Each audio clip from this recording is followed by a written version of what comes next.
At 7 o'clock, we got North Carolina A&T, which sets at 0-1. Carolina UCF, who started season 1-0, although it did not come without drama. UCF favored by 39.5 points on ESPN+.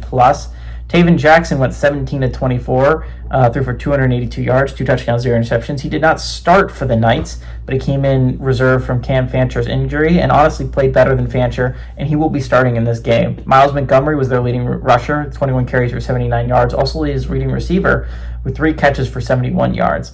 Miles Montgomery was by far their most explosive weapon, and it was not a great look for the new back, right? He's like, Scott Frost is back. This is such a big win for UCF. And honestly, I do believe it's true. Scott Frost is the perfect fit for that team. That is Scott Frost's team. Like, there are certain colleges I feel like coaches fit perfectly, and that is that person's coach, and they shouldn't leave, and the team shouldn't fire him.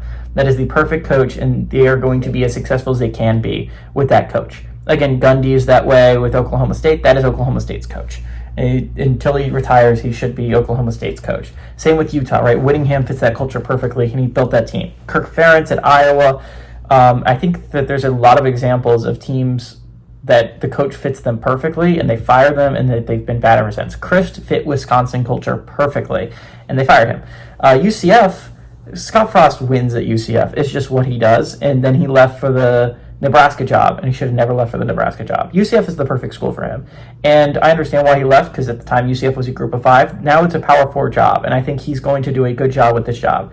That being said, I don't think, from what I saw against UCF when they played Jacksonville State, this is a team that can compete for much of anything this year, really. And I look at it, they played a really tight game, the game they could have lost to Jacksonville State. And I understand there's a lot of things that go with that, right? You had a quarterback injury in the second quarter, you're trying to figure things out. Offensively, Jacksonville State's not an awful group of 5 team, but all that being said, you can't play that close of a game. Taven Jackson's a solid quarterback, and I'm going to be interested. I think UCF could pull off an upset or 2 this season. But I think first season under Scott Frost, I think the goal is to be 6-6. I think that is the dream. I think that's the goal to get there, and I'm going to be really interested to see if UCF can get to that. Taven Jackson is a solid quarterback. I watched him a lot of time at his time in Indiana. He wasn't bad in Indiana. It was just Indiana. It just, like, they couldn't get it to work at Indiana.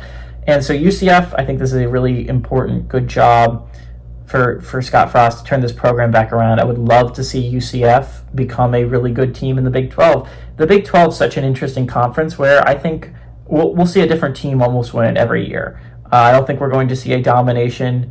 So I think if you could just win it one year, if you're Scott Frost in the future, I think that's going to be pretty big for you. All that being said, I think UCF has a team that absolutely should be North Carolina A&T. I understand their offense was kind of iffy against Jacksonville State, but Jacksonville State, as group of 5 defenses go, has a pretty good group of 5 defense. North Carolina A&T, I think UCF should go crazy on them. I think this is a great opportunity to get Taven Jackson into the lineup, and I think he's going to put up some stats. Give me the Knights to win and cover at home.